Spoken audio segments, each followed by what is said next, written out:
Hey everybody, it's Captain C.A again here with Flats Class YouTube. Today we're going to talk about travel fishing. That's right. I'm getting ready to make my way down to the Florida Keys, so I'm going to spend probably the next 13, 14 days away from home. Now I'm not fishing all of those days. 2 of them are travel days. I got 2 or 3 moving days in between because I'm hosting 2 different tournaments, and I'm sure we'll have a little pleasure vacationing stuff to do as well, but I'm counting on fishing for 7 or 8 days. So 7 or 8 days in the Florida Keys, what am I going to bring? Well, I'm going to break it into 2 pieces. One's going to be the rod and reel setups, and the first piece will probably be the tackle, and then the second piece will probably be the rod and reel setup. So while I go take you into the studio and show you kind of my Yeti gear box, my Go box, I'll show you what I decided to choose, because you can't take everything with you. I mean, I got a lot of stuff in here. You can't take it all. I just want to take the things that make sense. So I'll walk you in there. We'll take care of that, and then we'll talk about rods and reel setups.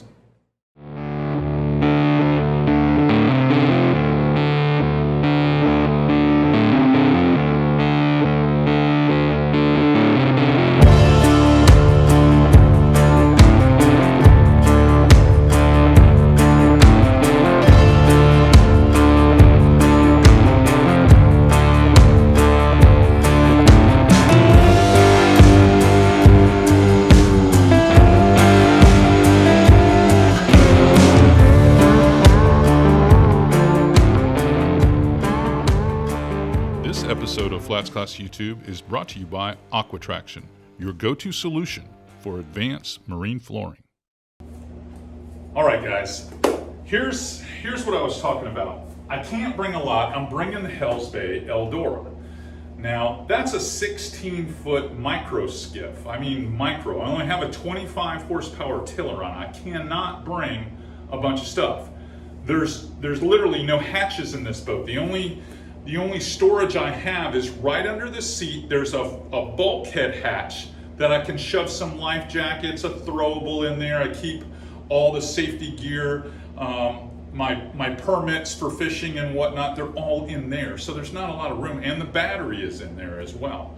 So there's not much room. So the stuff that you can bring, you have to bring in something like this, a container that's rugged, tough, it can hold up to a beating, it's waterproof. This one's actually lockable. They do have some places here where you could add some straps and literally mount it to the deck.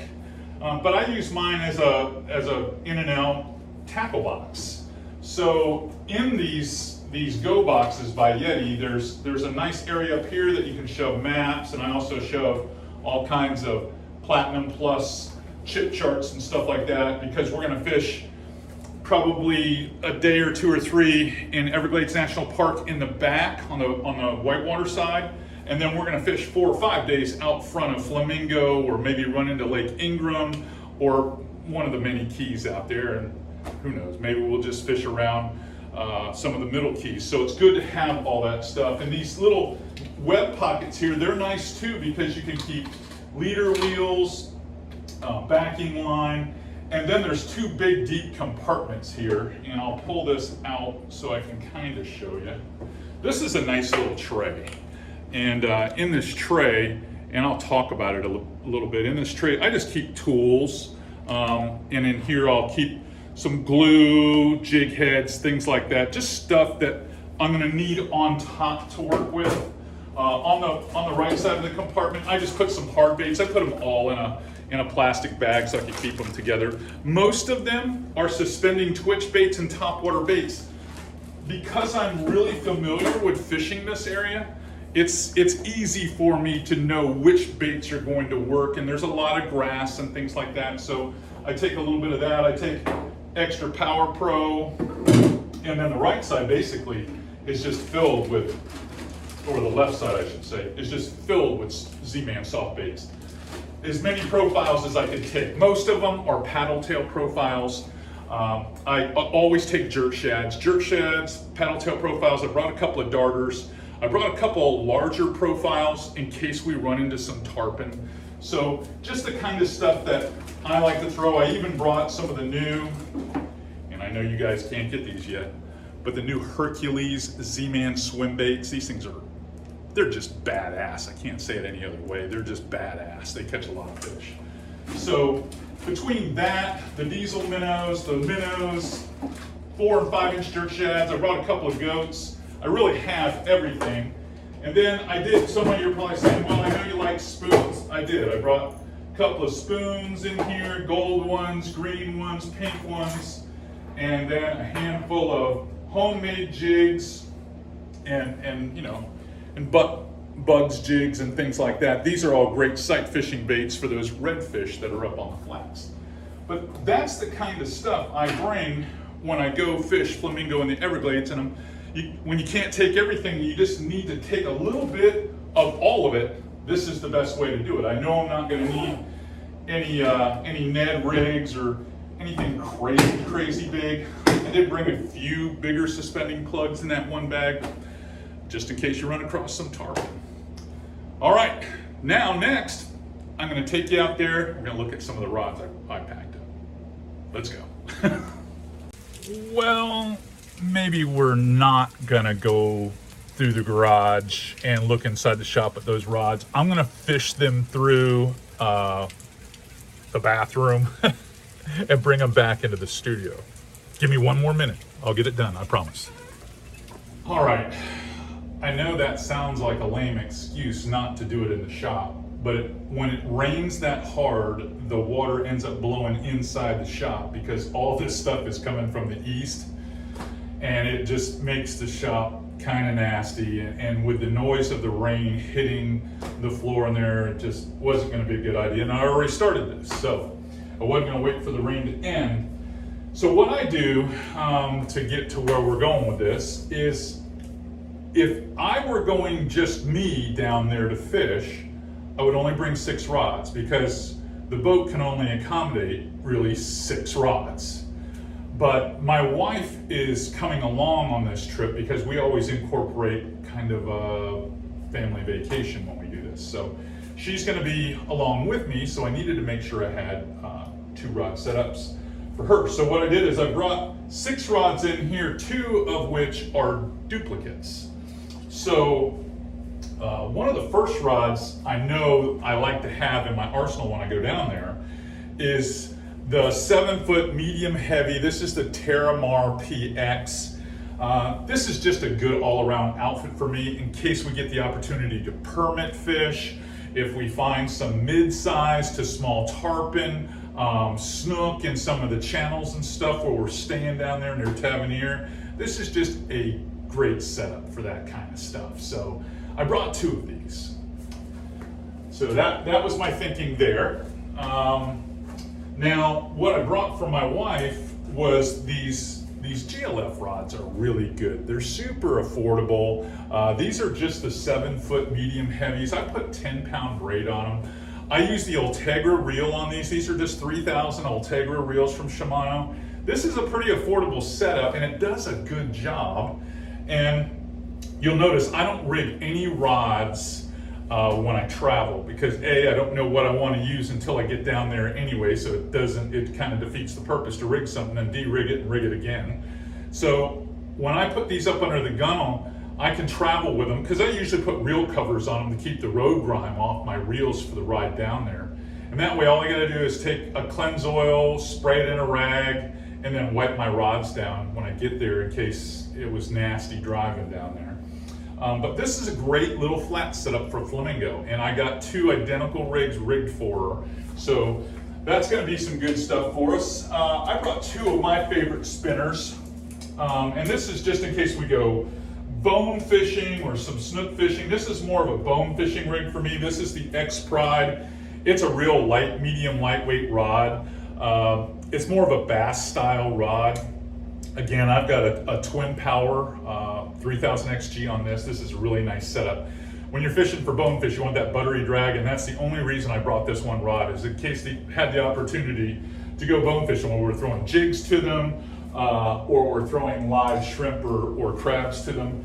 And then this is the rod that I would fish up on top of flamingo if I were gonna throw on snakebite, places like that, Frank Murray. This is just a nice setup. I know I said I didn't rig this one, I haven't taken the lure off this, but this is a setup that I would typically use fishing there. This is another Terramar PX, okay? This is a 7-foot medium, another twin power on it, buttery drag, really good for throwing jerk shads, things of that nature to fish. And then because you guys know I'm a huge plug fish guy, I brought 2 plug rods. I brought, one's a Terramar with a Chronar on it. This is another 7-footer. And then I brought this 6'9". Let's make sure I don't Bill Dance the ceiling fan in here. I brought this 6'9" Terramar XX. This one has the metanium. This is a reel that I haven't got to really spend a lot of time with. I got to throw it just a day or so in Louisiana before I got chased out by Hurricane Ida, so I'm excited to exercise this rod out there in Flamingo and get a little bit of time on it, some familiarity with it. That's what I'm going to bring for rods. Now, stand by, let me put a few things away and we'll wrap all of this up, I promise. So you see the way I try to take or minimize the amount of tackle I take. I minimize the number of rods I take. Of course, I could bring fly rods. I could bring some heavy in case we get into some big tarpon fishing. I could bring some blue water rods. And all of us do it every time we travel to South Florida because the Florida Keys is just one of those fisheries where you can bring or catch everything, so you feel like you almost need to bring everything.